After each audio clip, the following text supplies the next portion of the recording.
Michael Cohen just pleaded guilty to a supposed campaign finance violation.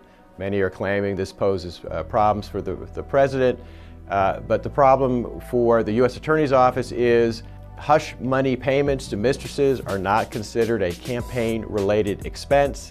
And if it were, there are many, many members of Congress who are in potential trouble because, according to reports last year, at least $17 million in taxpayer funds have been used to pay off harassment claims against members of Congress.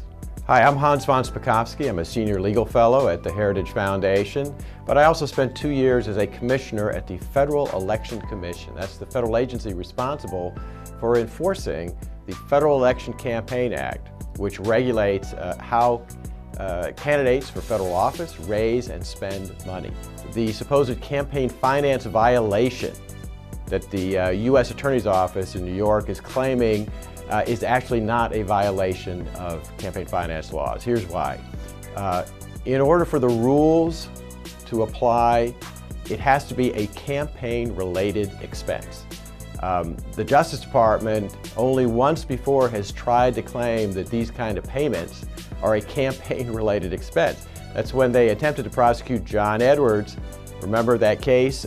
Contributors to John Edwards actually paid money to his mistress, who actually was working for the campaign and had his child. A jury did not believe these were campaign-related expenses, and in fact, John Edwards had 2 former commissioners of the FEC there to testify these were not campaign-related expenses.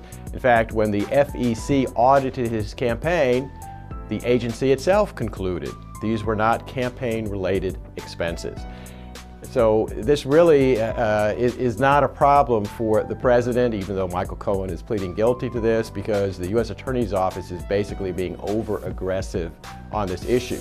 If you take their views to its extreme, it would mean that any time a candidate pays off a legal claim against it, that's a campaign-related expense. Well, if that's the case, remember in 2017 it was reported that members of Congress have paid over $17 million to pay off almost 300 claims made against those members of Congress for sexual harassment and other claims like that.